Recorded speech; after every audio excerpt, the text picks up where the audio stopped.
Hello, welcome to another episode of Unbelievable Reality Podcast. I'm Roy Arthur, your host. Really briefly, but not so briefly, I guess. Want to talk again. I want to keep a focus, a big focus of Unbelievable Reality on some of the unbelievable real events that are shaping our reality, but on climate change and how pressing this is as an issue for us as a society and also for the peoples of the world.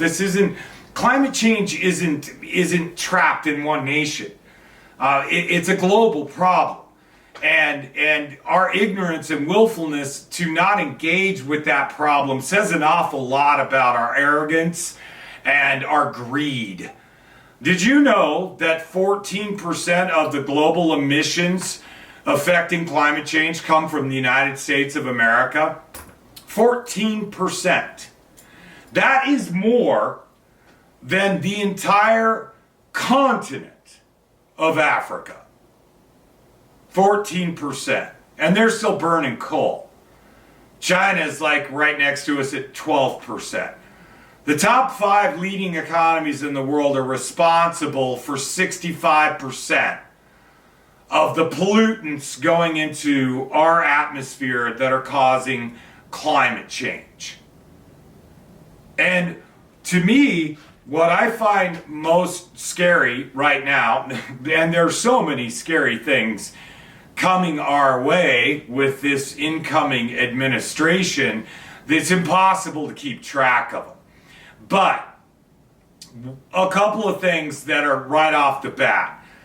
The Department of Energy is a big deal. It controls our energy production, etc., etc.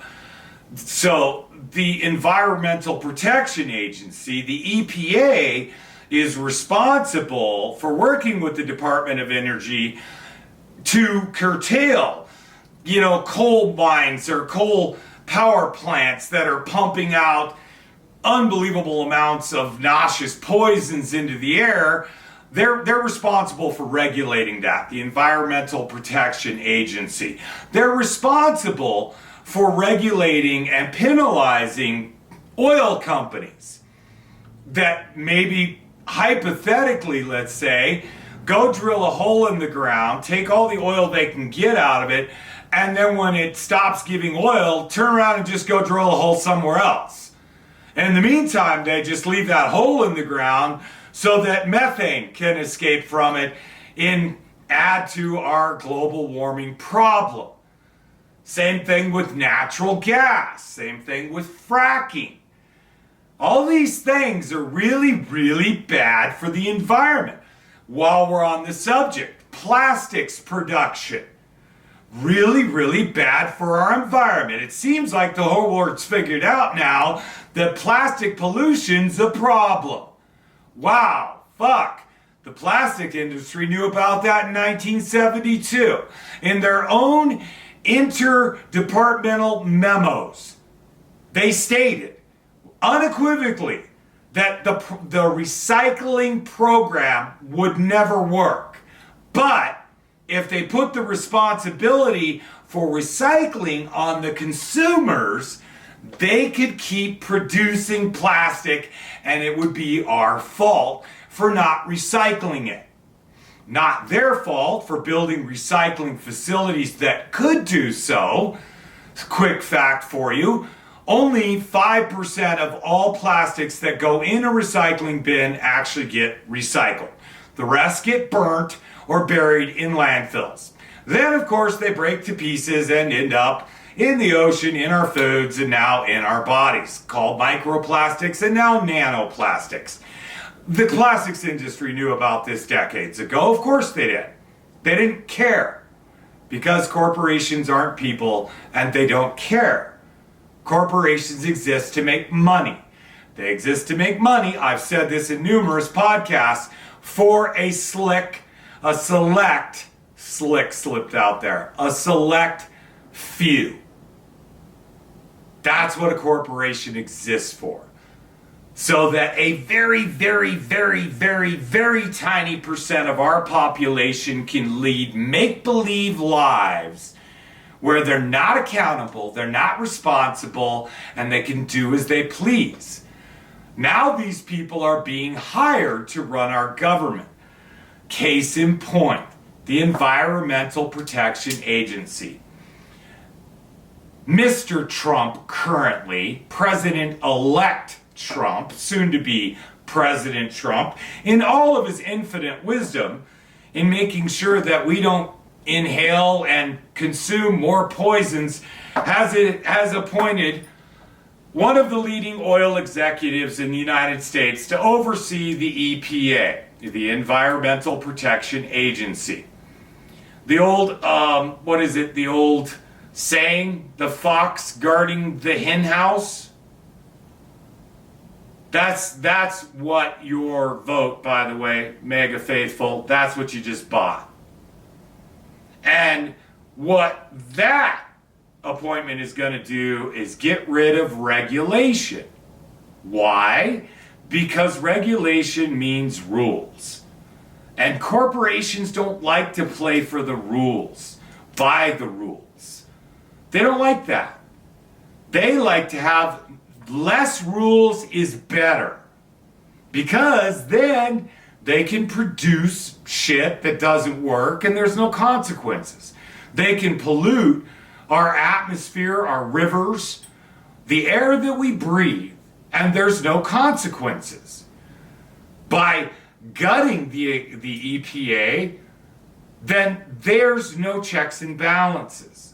In addition to which, he's also appointed another energy industry executive to be, Deb Hoagland's job, which is the Department of the Interior, which is supposed to keep an eye on things like our national parks, our national forests, etc., our rivers, our lakes, etc. By appointing an oil executive to that position, once again, we can get rid of those regulations, those rules that exist to protect our places. Those are our national forests, our national parks, our rivers, our lakes. They belong to us, the people. They don't belong to oil companies. They don't belong to gas companies. They were specifically set aside for us. And by having an oil executive in there dismantling the rules, they're no longer ours. They're giving them away. To what? Corporations. Why? So they can make more money. Who benefits? Right. The people at the top. If in any way you folks that voted for Trump thinking that somehow he was going to cut your taxes, dream the fuck on. He's going to cut taxes. He's going to extend the tax cut for billionaires and corporations. That means jack shit to you. If you thought in any way that this was somehow, this administration would create jobs, forget about it. Have you heard of automation? The billionaires that own the corporations are hell-bent on getting robots to perform human functions so they can get rid of human workers because it makes more sense for their bottom line. Get a clue, man. Robots don't call in sick. Robots don't have deaths in the family. Robots don't have to take their kids to school, etc., etc., etc. You don't have to pay maternity leave to robots. And that's all good for big business. And that's all good for billionaires. Because they don't give a shit about people. And yet this election is ushering in the era of the American oligarch. We are becoming Russia. Stop thinking of Russia as communist. It's not. It's not communist. It's not socialist. It's a tyranny. It's an empire. It's a monarchy run by one man to benefit the oligarchs who pull the strings of government through their money. And now we have them all nestled in their beds in the White House, thanks to the results of this election. And the saddest part is that somehow 77 million people actually bought the lies. That somehow this would improve their lives. That somehow the Biden administration was responsible for the price of eggs going up. Newsflash, the eggs went up because of a thing called avian flu. If you looked into it, you'd realize that, which has wiped out 30% of our poultry flocks in the US. Either they died from the flu or they had to be killed as to not spread it, because we grow eggs in massive, massive, massive warehouses where the chickens are in a 1-by-1 cage, they're fed, their beaks are cut off, and all they do is drop eggs. That's your reality check. Inflation had nothing to do with it. Gas prices going up, that's completely controlled by the oil industry. They can drop gas prices in a heartbeat. But why bother? As long as we keep paying $4 plus a gallon, why drop the prices? You watch after the inauguration, gas is suddenly going to go down to $2.50 a gallon. Miraculously. Like we discovered more oil overnight and made more gas. It doesn't work that way. Unless we build more refineries, which therefore contributing to pollution, specifically on the Gulf Coast and the southern coast of the Atlantic seaboard. That's where all the refineries are at. In case you didn't know, folks down there that voted red. Yeah, unless they build more disgusting, polluting refineries, they're not making any more gas. But then again, why should we? Because we're the number one maker of gas in the world. We're also the number one exporter, is the word I was looking for, of refined gas. But our prices have gone up because of scarcity? Well, if we're scarce, why are we selling gas to other countries when our prices are going up? That's not good for the American consumer, is it? A word I hate. How about the American people? That's not good for us. But it sure is good for what? Corporations. And who? The billionaires that own them. You know, Mega Faithful, if you want to turn your attention and your anger, which you now misdirect at the progressive liberal class, the Democrats, the quote-unquote elites, college-educated people that can think rationally, it's so wasted effort that you are egged on to do by your mega party because it's a distraction. Because then you don't pay attention to the real problems. Granted, the majority of you are in denialism and frankly too ignorant to understand what the real problems are. Another reason for you to hate people that aren't ignorant and are educated and can see through the lies and smokescreen and bullshit that know when they're being gaslit. You folks just eat it up like it's gospel from your mythological book. Yeah. If you want to turn your anger to something, turn it to the billionaire class. Because this election's only going to make your lives worse. It's not going to make them any better. It's going to make them worse. And you're going to get more and more angry at those people you see that own nice houses, drive nice cars, wear nice clothes, get to go out to dinner whenever they want, send their kids to college, living that part of the American dream.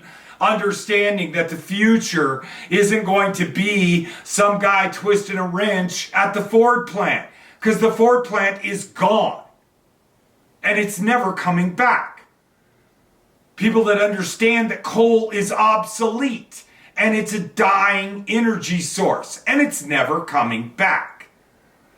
If you want to be pissed, and I would agree with this, be pissed at the billionaires that are running the corporations that are destroying our country from the top down. there's a justifiable group of people to be pissed at.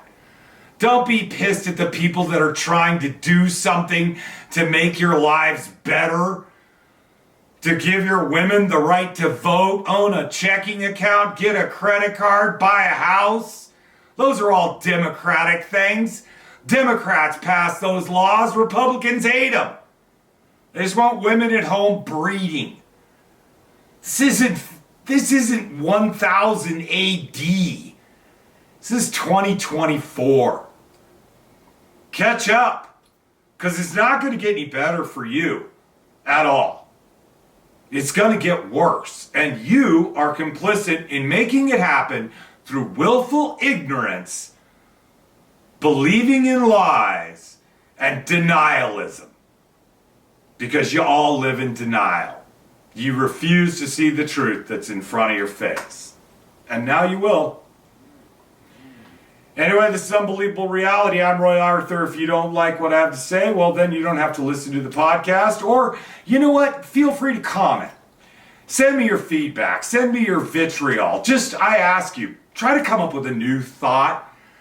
Let's don't repeat the soy boy thing, the beta male thing. What a bunch of horseshit. All that does is you projecting how you feel about yourself.